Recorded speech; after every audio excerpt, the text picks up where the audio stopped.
자, 우리가 크게 물질을 나눌 때는 고체, 액체, 기체로 나눌 수 있고 그 중에서 기체의 연소는 총 두 가지로 대표적으로 볼 수가 있게 됩니다. 자, 그래서 첫 번째는 확산연소라고 볼 수 있는데 확산연소는 무엇이다? 가연성 가스가 공기 중에 확산되어 연소 범위 농도에 이르러 연소하는 현상이 되겠고 그 다음에 예혼합 연소는 말 그대로 미리 혼합한다 라는 거로 볼 수 있기 때문에 연소되기 전에 미리 연소 가능한 연소 범위의 혼합가스를 만들어 연소하는 현상이 된다라고 볼 수가 있게 되겠습니다. 자, 그래서 일반적으로 확산연소는 촛불이라고 볼 수 있겠고 그 다음에 예혼합 연소는 산소 용접기 같은 것들이 표현이 되겠습니다. 자, 그래서 일반적으로 가연성 가스의 연소 형태에서는 기체이기 때문에 확산연소가 정답이 된다라는 걸 골라낼 수 있어야 됩니다. 그 다음에 액체 연소로서는 대표적으로 증발연소와 액정연소를 들 수 있으며 증발연소는 대표적으로 우리가 과학 시간에 많이 사용했던 알코올 램프 같은 걸 생각해 보면 되겠습니다. 자, 그 다음에 액정연소에는 경유, 등유 등이 있다 정도만 체크해 주도록 합니다. 그 다음에 고체의 연소 부분도 중요합니다. 기체의 연소와 마찬가지로 필기와 실기의 출제율이 좀 있기 때문에 반드시 종류에 대해서 외워주셔야 되겠죠. 자, 그래서 종류에 대해서는 어디에 동그라미 치냐면 분해의 해, 그 다음에 표면의 표, 그 다음에 증발의 증, 그 다음에 자기연소의 자를 동그라미 치고 이런 식으로 암기를 해보도록 하겠습니다.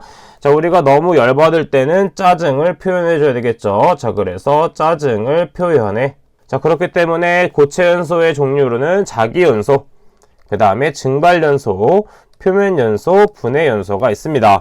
자, 분해연소의 대표적인 녀석이 무엇이 있냐면 목재와 종이 같은 것들이 있겠고 그 다음에 표면연소로서는 목탄과 코크스, 그 다음에 증발연소는 파라핀과 황, 그 다음에 자기연소는 공기 중에 산소를 필요하지 않고 그 안에 포함되어 있는 산소를 사용해서 연소하는 것으로 우리가 알고 있는 다이너마이트, TNT, 그 다음에 질산, 에테류 등이 있다 정도는 체크해 주도록 하겠습니다.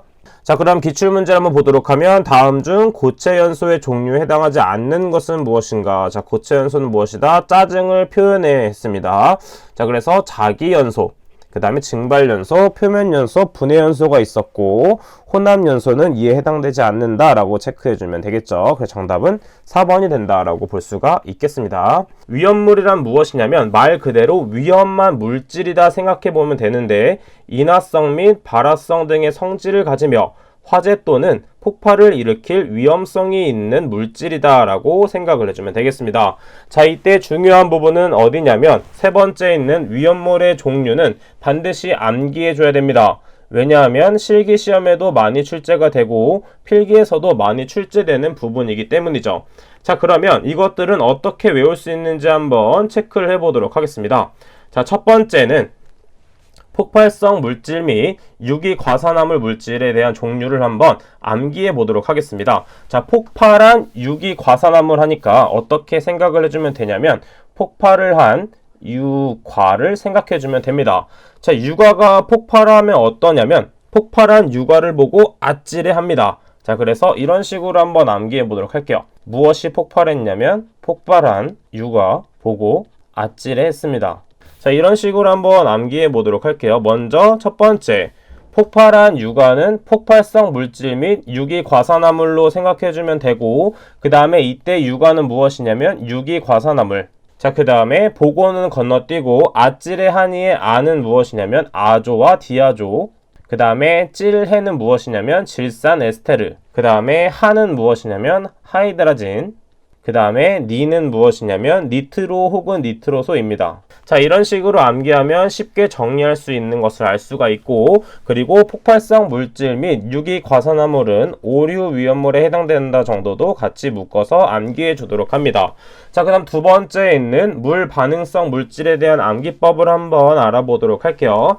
자, 이것은 어떻게 외워야 되냐면 옛날에 아주 부유한 나라의 황제인 알리가 있었는데 이 알리는 말을 너무 사랑했습니다. 그 중에서 제일 좋은 말을 무엇이냐고 하냐면 삼국지에 나왔던 적토마가 가장 좋은 말이라고 평가되고 있습니다.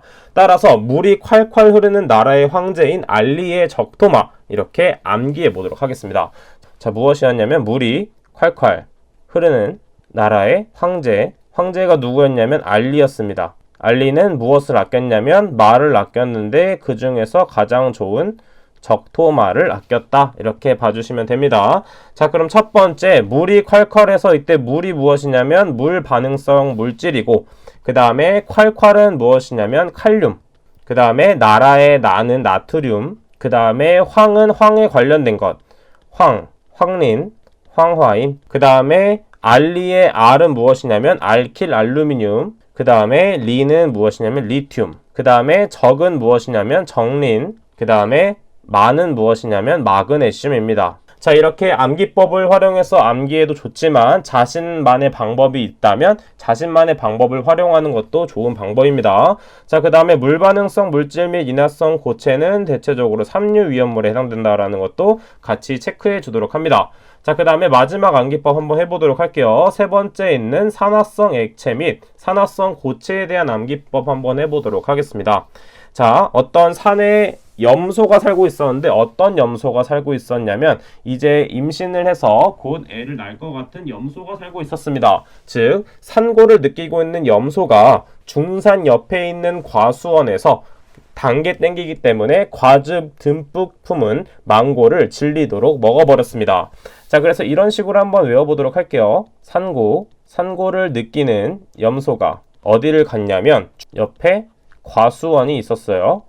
무엇을 먹었냐면 과즙이 듬뿍인 맛있는 망고를 얼만큼 먹었냐면 질리도록 먹었습니다. 자, 그러면 이런 식으로 외워보도록 할게요. 첫 번째 산고는 무엇이냐면 산화성 액체, 산화성 고체에서 산화성 고체에 해당되고 그중 해당되는 물질은 첫 번째 염소, 그 다음에 중산은 무엇이냐면 중크롬산, 그 다음에 엽은 무엇이냐면 여기 잘 보면 오른쪽에서 보면 요, 그 다음에 브 이렇게 보이는 게 보입니다. 자, 억지스럽겠지만 이런 식으로 생각이 나는 게 아주 좋습니다. 자, 그래서 여기 때문에 요오드, 그 다음에 이것은 브롬, 그 다음에 과수원의 과수는 무엇이냐면 과산화수소, 그 다음에 무엇이냐면 과즙 듬뿍 망고. 그러면 과와 망의 포인트를 둬야겠구나 생각을 해주면 됩니다. 그래서 과망간산, 그 다음에 질리도록의 질은 질산, 이런 식으로 암기해주면 되겠습니다. 자, 그 다음은 노출 기준에 대해서 보도록 할 건데 노출 기준에 대해서는 첫 번째 부분만 보도록 할게요. 노출 기준에 대해서는 TWA라는 시간 가중평균 노출 기준이라는 것이 있는데 이것은 무엇이냐 하면 1일 8시간 작업 기준으로 유해 요인의 측정치의 발생 시간을 곱하여 8시간을 나눈 값이다 정도만 알고 있으면 되고 이런 식으로 풀 수 있구나 정도만 체크해 주시면 됩니다. 왜냐하면 자주 출제되는 부분은 아니기 때문이죠. 그리고 실기에서도 출제되는 부분이기 때문에 따로 정리는 해 두시는 게 좋습니다. 그 다음에 참고적으로 TWA 값이 나오게 되는데 두 가지 종류만 암기해 주도록 합니다. 불소는 0.1 ppm 정도로 가장 낮고 그 다음 작은 것은 염소로 약 0.5 ppm 정도 된다 정리해 주도록 합니다. 그 다음에 아래쪽에 화염 방지기 설치에서도 마찬가지로 파란 글씨 부분 외부로부터의 화염을 방지하기 위하여 화염 방지기를 그 설비 상단에 설치해야 된다. 이 상단 부분이 포인트가 된다. 밑줄 치고 암기를 해주시면 되겠습니다. 자, 그러면 특수화학 설비에 대해서 보도록 하겠습니다. 특수화학 설비는 위험물을 기준량 이상으로 제조하거나 취급하는 다음에 해당하는 화학 설비를 특수화학 설비라고 합니다. 자, 그 중에서 무엇이 중요하다? 온도가 350도씨 이상이거나 게이지 압력이 980kPa 이상인 상태에서 운전하는 설비에 대한 것은 반드시 외워주도록 할게요. 자, 그 다음에 다음 넘어가도록 하면 특수화학 설비의 안전장치에서 먼저 계측장치에 대해서는 실기에서 많이 출제된 부분이 됩니다. 자, 그래서 어떤 부분을 외워주냐면 내부의 이상 상태를 조기 파악하기 위해서 계측장치를 설치해야 된다. 그 종류가 무엇인가 한다면 온도계, 유량계, 압력계를 적어주시면 되겠고 추가적으로 특수화학 설비 안전장치를 적는 경우에는 계측장치, 그 다음에 자동경보장치, 긴급차단장치 등을 적어주시면 되겠습니다. 그러면 공정안전보고서의 제출 대상 사업장은 무엇이 있는지 보도록 할게요. 해당 부분은 필기에서도 출제되지만 실기에서도 출제되는 부분이기 때문에 반드시 정리하고 넘어가 주도록 합니다. 먼저 첫 번째 원유 정제 처리업이 있고 두 번째는 기타 석유 정제물 재처리업, 그 다음에 세 번째는 석유계 기초화학물질 제조업 또는 합성 수지 및 기타 플라스틱 물질 제조업이 있습니다. 자, 그 다음 추가적으로 네 번째는 질소질 화학비료 제조업이 있고, 그 다음에 복합비료 제조업, 그 다음에 여섯 번째는 화학살균, 살충제 및 농업용 약재 제조업, 그 다음 일곱 번째는 화약 및 불꽃 제품 제조업이 있다 정리해 주시면 되겠습니다. 실기에서는 직접 적는 것이 출제되는 것이기 때문에 필기에서 완벽하게 외운 다음에 실기에 적용을 하면 보다 쉽게 적용할 수가 있습니다. 그 다음에 있는 공정안전 보고서의 내용에 대해서 보도록 하겠습니다.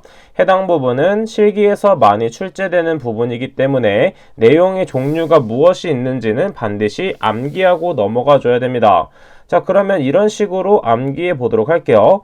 운전을 처음 해보는 사람이 있는데 앞을 보지 않고 서서 운전을 하면 위험하기 때문에 앉아서 할 수 있도록 비상조치를 취해야 된다. 이런 식으로 암기해 보도록 하겠습니다. 자, 그 다음 먼저 암기법을 적용해 보도록 하면 안 보고 서서 뭘 했냐면 운전하면 당연히 위험하므로 서서 운전하면 위험하기 때문에 반드시 앉아서 비상조치를 취해야 됩니다. 자, 그러면 공정안전 보고서의 내용은 어떤 식으로 해야 되는지 보게 되면 안 보고 서서는 안전보고서의 내용이다 라고 봐주시면 되고, 그 다음에 두 번째에 있는 운전은 무엇이냐면 안전운전계획, 그 다음에 위험은 무엇이냐면 위험성평가서, 자, 그 다음에 앉아서의 안을 잘 보게 되면 안전자료의 줄임말이라고 봐주시면 되고, 자, 그 다음에 비상조치는 무엇이냐면 비상조치계획입니다. 이런 식으로 공정안전보고서의 내용이 들어가는 거는 반드시 외워줘야 되고, 그 중에서도 공정안전 자료의 세부 내용도 자주 출제되기 때문에 반드시 암기해줘야 됩니다. 해당 부분은 암기법으로 만들어서 암기해도 좋지만 암기법이 너무 많으면 오히려 헷갈릴 수 있기 때문에 특정 부분을 밑줄 쳐서 암기해 주시면 되겠습니다. 자, 그럼 어느 부분을 밑줄 쳐주면 되냐면 유해 위험물질의 종류 및 수량, 그 다음에 물질안전 보건자료, 그 다음에 설비의 목록 및 사양, 그 다음은 설비의 운전 방법을 알 수 있는 공정도면, 그 다음 배치도, 전기 단선도, 그 다음 마지막은 위험설비의 안전설계 제작 및 설치 관련 지침서 부분 밑줄 치고 이 해당 포인트들은 반드시 외운다라고 생각하고 넘어가 주시면 되겠습니다. UVC2와 BLEVE 해당 부분에 대해서는 필기와 실기 모두 중요하기 때문에 어떤 식으로 설명할 수 있겠다 정도까지 외워주시면 되겠습니다. 자, 일반적으로 UVC는 개방계 폭발이고 기상폭발에 해당이 됩니다. 자, 그럼 UVC에 대해서 한번 생각을 해보도록 할게요. 자, 그러면 먼저 그림을 그려보도록 하겠습니다.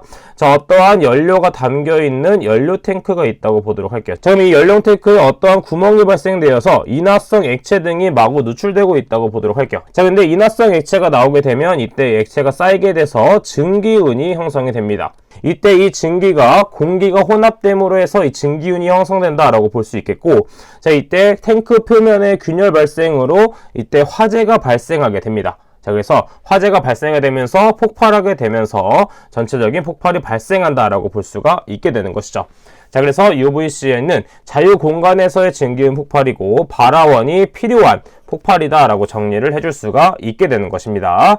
자, 그 다음에 BLEVE도 한번 같이 보도록 하면, 자, 이것은 어떤 식으로 파악할 수 있냐면 먼저 연료 탱크를 똑같이 그려보도록 할게요. 이번에는 동그란 연료 탱크를 그려보도록 하겠습니다. 자, 이런 식으로 연료 탱크가 있다라고 보았을 때 안쪽에는 마찬가지로 인화성 액체가 이렇게 채워져 있겠죠. 자, 이때 외부에서 어떤 화재가 발생돼서 계속 주변의 기온이 올라가게 됩니다. 자, 그래서 지속적으로 올라가게 되면 내부에 있는 액체들이 계속 팽창을 하게 되겠고 계속 바깥으로 나가려는 성질에 의해서 내부적으로 폭발이 발생하게 되는 것이죠. 자, 그래서 이때는 무엇이냐면 개방계가 아닌 BLEVE는 밀폐계 폭발로 볼 수 있고 응상폭발로 구분을 할 수가 있습니다. 마찬가지로 UVC와 비교를 하게 된다면 UVC는 발화원이 필요한 폭발이지만 BLEVE는 발화원이 필요 없는 폭발로 구분을 할 수가 있게 되는 것이죠. 기타 폭발 방지 대책에서 퍼지에 대해서는 알고 있어야 됩니다. 자, 퍼지란 무엇이다? 가연성 혼합가스에 불활성 가스를 주입해서 산소 농도를 최소 산소 농도 이하로 해서 연소를 방지하는 방법이 되겠습니다. 자, 그래서 퍼지의 종류는 실기시험에서 많이 출제되는 부분이기 때문에 같이 정리하고 가보도록 할게요.